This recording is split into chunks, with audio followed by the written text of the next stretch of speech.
My insane religious stepmother has manipulated my father into being neglectful and abusive, so when he got her pregnant I told her I'm gonna cast a satanic spell which will make her lose the baby. Plus 3 updates. 2 years after my mother, who was my entire world, passed away, my father started dating a woman named Nicole, and 4 years later they're getting married. The thing is, Nicole took no interest in my sister or I's lives. She never made any effort to talk to us apart from when we go out for family dinners or when we are at parties. Even then the conversations are always about her. The only other time she talked to us was when she tried to convert us to Christianity, as this woman was uber religious, going as far as reading the Bible aloud to herself a couple of hours per day. My dad invited her on our hikes early in their relationship, but she didn't like being outside. Nicole is younger than my father. After dating Nicole I saw my father come back into his shell, but it turned into something else. Nicole brought adventure back into his life, but they often went on elaborate trips and frequent night outs. During all of this I felt neglected. My father slowly stopped taking my sister and I on our weekly hikes, which we used to do with our mother and him. He started speaking less and less over calls, and he even once forgot my mother's birthday. After she came into our lives,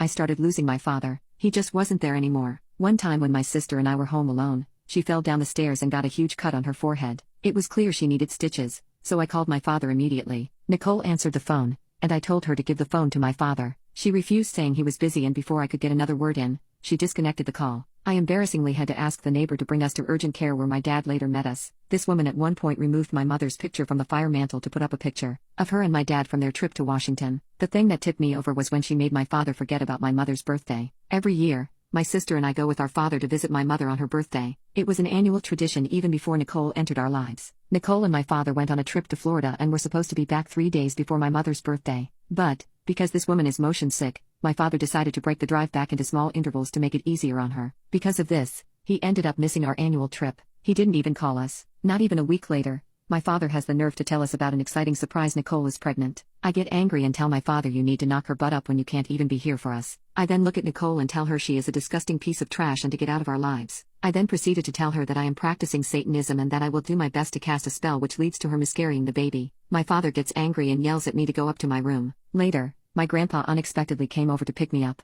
My father didn't text me. Even as I left, he wouldn't even look at me. It's been 2 days, and I'm still at my grandparents' home. Update: I called my maternal grandpa when everyone was still sleeping. I basically mentioned to him everything I've said and how I want to live with him if possible. He said that as much as he wants me to get out of there, that he can't do much without my father's approval. I hinted at a legal approach, but he said he wouldn't be able to see us if it got that far. However, he did say he would be more than happy if I came over to visit me for a few days, which I was happy to do. Update 2: When my parents arrived at Grandpa's house for Thanksgiving, I asked if I could speak with my dad and Nicole alone. My dad said he didn't want to talk and went into the living room. Nicole still remained, so I apologized for insulting her the last time I saw her and calling her a useless cow. She replied that she needed to leave and went to the living room. Overall, she still seemed rightfully angry with me. Dinner was awkward because my grandma would try to get my dad and I to talk, but he wouldn't really bother. After dinner, I pulled him aside and apologized again. He ignored me and went straight to Nicole to talk to her about the food. I still wasn't sure if I was heading back with him or not, so I packed everything just in case because I missed my sister and wanted to see her. When he was getting ready to leave, I asked him if I could come back home. He said Nicole wasn't comfortable having me home even though it had been a few days since the incident. I spent the entire night crying on the phone with my sister. The next day I talked more with my maternal grandparents, who said they'd be willing to take me to their church's mental support group or talk with their faith leader who specializes in grief counseling, and also so they can rid me of the Satanism, even though I have told them countless times I'm not an actual Satanist. My maternal grandpa pushed back on the idea and mentioned a need for more professional help, but they were not receptive to the idea. All 3 of them also had a heated conversation about my living arrangement. My grandpa said it was ridiculous for a grown man to throw out their son, and it was shameful that my paternal grandparents are not hard-pressed in helping me get back home. That's all I heard regarding the conversation. Now, my grandma started taking me to weekly private sessions with the faith leader. I'm not entirely happy with the arrangement, but it has helped me start to process my grief in a healthier way. Also, I am still living with my grandparents. I apologized over and over through text to my dad and through my grandparents, but he has not responded. My maternal grandpa has called my dad many times, but my dad blocked him. I am contemplating telling my school counselor next semester all the details regarding my dad and reporting him for throwing me out of the house despite being underage.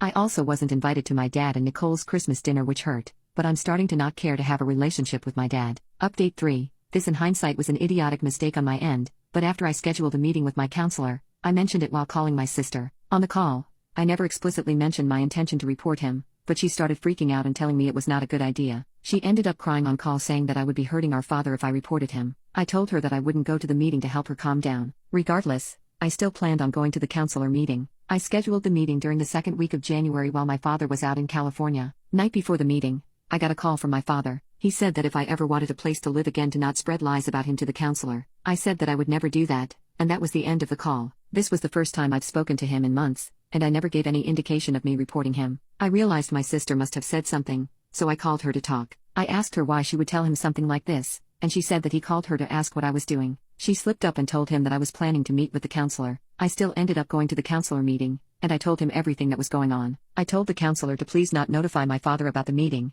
and he agreed. At the very end, the counselor gave me 2 to 3 pamphlets for mental health support, and said he'll follow up with me. He also dodged my questions regarding what will happen now. A day later, right after I got home from school, my paternal grandpa called me over and said he wanted to talk. He told me that the school called my father to set up a meeting with the counselor. He started to yell and get angry with me, saying that if I pull this crap, they'll take my sister and the baby away. He also said that I wasn't raised to lie and continued to reprimand me. I never thought my grandpa was capable of being this way, but it scared me how angry he got. I also got grounded, so I'm not allowed to drive or visit friends for a couple of weeks. I don't know what exactly went down in the meeting between the counselor and my father. From the call between my grandpa and father, I learned there was a police officer present in the meeting and that they will be doing a wellness check. Also, my father denied everything that I told the counselor and chalked it up to me being spiteful because I lost my mom. I wasn't in a good mental state afterwards, and I am still not. I call my friend and ask her to stay on the phone with me most times, or I just rot in my room. Also, as punishment, my grandma stopped taking me to the faith leader, so that's my current situation.